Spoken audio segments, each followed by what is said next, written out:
皆さんこんばんは。ようこそミッドナイトスナックブラッド&ストーリーズへ。深夜にぴったりなスリルと好奇心を満たすほんのひととき。ホストは私鷲見深夜と加田聡と桐山和久です。俺を見るな。この番組は YouTube で配信中のバンピリックオーディオミステリー X&B がお届けするオカルトミステリーポッドキャストです。それでは始めましょう。ミッドナイトスナックブラッド&ストーリーズ、最後までごゆっくり。本当に触れないでいいのかなこれ。この番組は世界のオカルトをテーマに語るブラッドエディションとオーディオドラマ X&B をお届けするストーリーズエディションを交互に配信していきます。最初の4回は特別編成としてブラッドエディションをお届けします。今日はその3回目です。急に元気になりましたね。どうしたんですか？さっきさ、これ撮り直してるんですよ。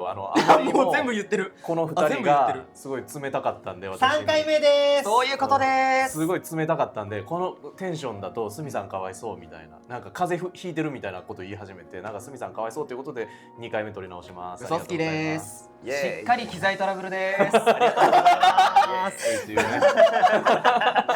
感じなんですけどね。はい明るくやってくれますか？もちろんですよ。もちろんですよ。そうですか。本当にですか？なんかやる気元気。逆に俺がすごい下がってきた感じが。もちろんですよ。そうじゃないですか。やりましょうよ。誰んなよ。楽しくやろうぜ。誰んなよマジで。深夜だよ深夜。はい。じゃあ今夜もね、前回に引き続き吸血鬼をテーマにお話ししていきます。お願いしますはい。ここからはですね、オカルトとミステリーをスパイスに夜のスナックタイムを一緒に味わっていきましょう。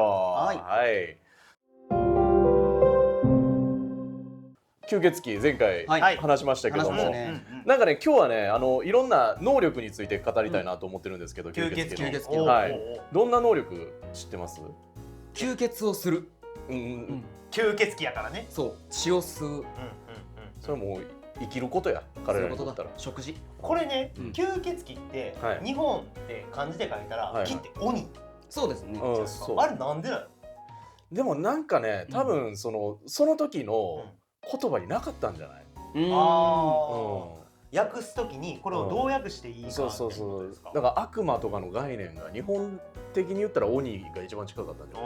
そういうことから来てる。だってビジュアル的にさ、一般的に僕らが思うバンパイア、あんま鬼感はまあないですよね。ないじゃないじゃないですか。でも結構さ、なんか日本のその妖怪の類と海外の悪魔とかの類がやっぱ重なってる部分とかが結構昔からあって、それこそ日本にもこれねちょっと書かれてそう資料もらってるんですけど、日本のノブスマ、はいこんなんもいて、ノブスマっていう妖怪がいて、コウモリがノブスマになるとされてる。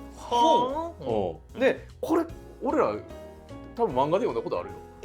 ムーベでコウモリが出てた。だからやっぱそういうのとか結構重なってる部分あるけど訳せなかったんでしょうね。なるほど。そうこれだって共通点のある日本の妖怪で、磯女ってあるじゃないですか。はいはいはい。磯女って知らない。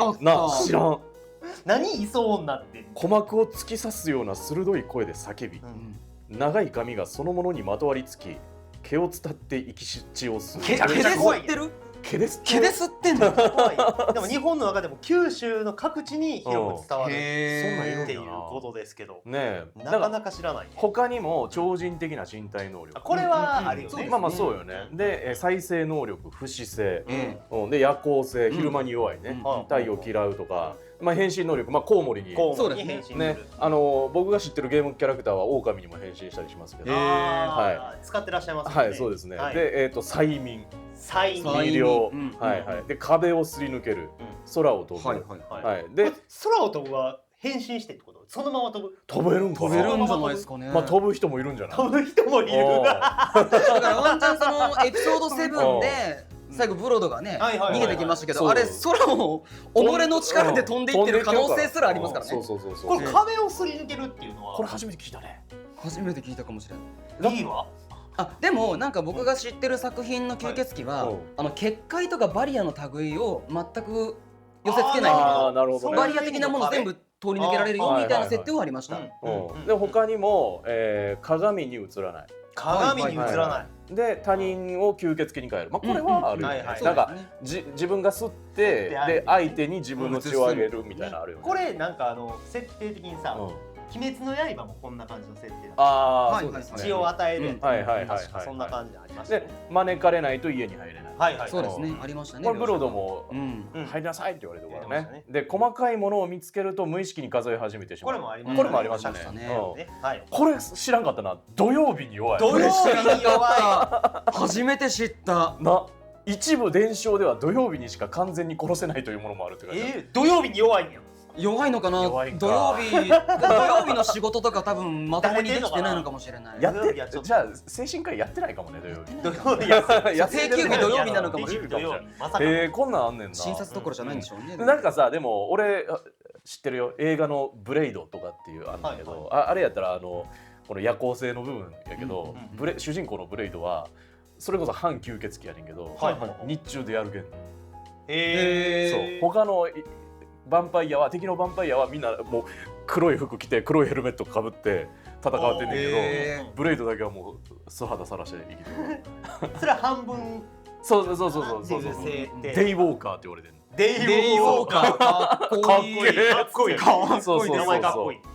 いやでもこんな能力他なんかあるかな、思いつくような能力。思いつくような能力。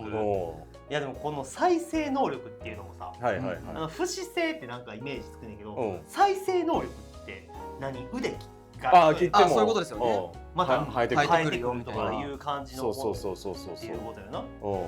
あとなんか十字架に弱いとかってなかったっけ？まああるよ。ありますよね。なんか聞いたことある。ある。十字架あれはなんで？あれはなんでなんですかね、十字架。それはもうこやつらは聖なるみたいな。分からんけど。俺がね見てたドラマでね、バフィー・ザ・ヴァンパイア・スレイヤーっていうのがあんねんけど。お前ヴァンパイア系めっちゃ見てるやん。結構知ってるぞ。めちゃくちゃ見てるやんけ。中学生の時よう見てたんやけど、バフィー・ザ・ヴァンパイア・スレイヤーね。あれはだいたいヴァンパイアになった人って魂がなくなるのよ。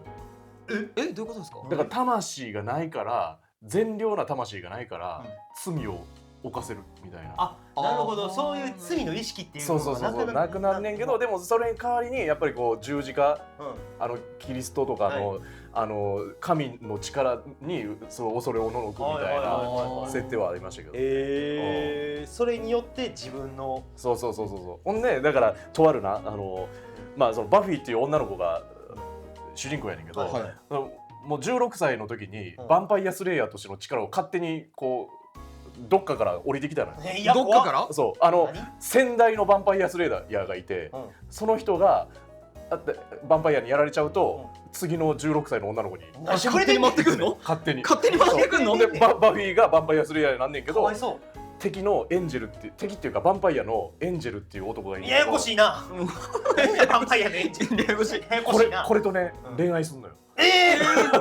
ごちゃごちゃ恋愛すんねん。ほんで成就した時にな、エンジェルって呪われてて魂戻されてんの。何？ちょっと分かんない。ヴァンパイアが名前がエンジェルで恋をしてでも呪われてる。そう、呪われて、エンジェルはもともとずっともう100年ぐらい呪われてて、善良な魂をな心の中に入れられてて、もう自分が今までやってきた罪の意識に苛まれてんねんけど、これ成就することによってその呪いが解けて悪人に戻んねん。しんどいそれ。この話を見た時に俺はずっと見ようと思った。もう話だけ聞いてたら、もう設定がごちゃごちゃしすぎて頭パンクしそう。7年やってた。名前が良くないかもしれない。7年間の間にさ、ゆっくりその7年間俺たち一緒にでも今の2年分ぐらいかな。これでまだある？今の2年分ぐらい。あと5年、壮絶な5年がある。壮絶な5年あるから。バフィー大変やな。ぜひ見てほしいです。バフィーが大変。バフィーだって一回命落として次のヴァンパイアスレイヤー生まれてたりするから。バフィーどうした？復活の儀式でもう一回蘇ってまさかの2人のヴァンパイアスレイヤー。あ、2人？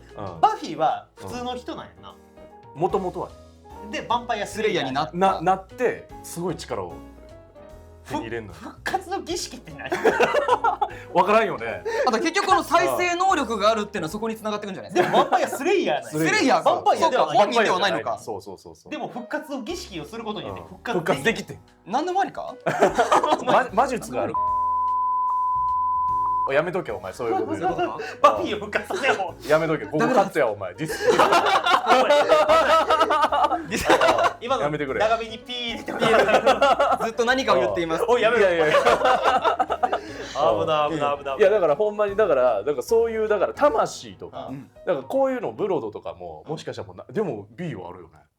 ありますね。 B は温かい心持ってるよね。持ってますよ。しっかり人間味ありますから。これ何きっかけでやっぱこうなったんかって気になるよね。そこのエピソードがねまだ掘り下げられてないんでね。ここ知りたいよね。いかに人に心を通わせるようになったのかっていうそこ欲しいですよね。実はまだ善良じゃないんじゃん。実はそういう風に振る舞っているだけでなんとなくブロドはさやっぱこう戦争っていうあれの中でなんか闇落ちしていったみたいな感じあるやんか。でも言われてて抑え込んでるだけで頑張ってそう言われてたし、なんかサングラスかけてんのとかも何かねちょっとありそうじゃないですか。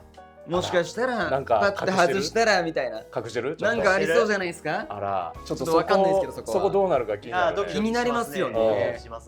いや怖なってきたな俺。一番怖いのはブロドです。どうやったって。まあそう確かにね。はいいやでもこれからねどうなっていくか。そうですね。いや本当楽しみですね。いや皆さんもねどんな能力が吸血鬼にあるのかとかね。この能力好きとかある。そう。この能力これ好き。この能力欲しい。吸血鬼のこれ好き。ほんでヴァンパイアの中でどのキャラが好きか教えてください。そうですね。ギャル派かブロド派かお願いしますね。それ戦争が起こるかも。起こるかな起こるかな。からまたそちらの方も送っていただければなと思います。はい。今夜のミッドナイトスナックそろそろお開きの時間です。最後に番組からのお知らせです。この番組ではリスナーの皆さんからのメッセージを募集中です。感想はもちろんあなたの知っているオカルトストーリー、都市伝説、オリジナルの怖い話などぜひ僕たちに教えてください。オリジナルの怖い話、怪談ですよね。自分のあなたの怪談を聞かせてください。自分の身の回りで起きた怖いことだから岡田君の家の棚が落ちてきました。これリアルに怖い話になりそうですね。はい、そういうことです。投稿はですねハッシュタグ X&B をつけて X、インスタグラム、YouTube のコミュニティでシェアしてください。そしてこの番組を気に入っていただけたら高評価&フォローもよろしくお願いします。それではまた次回のスナックタイムでお会いしましょう。皆さん良い夜を。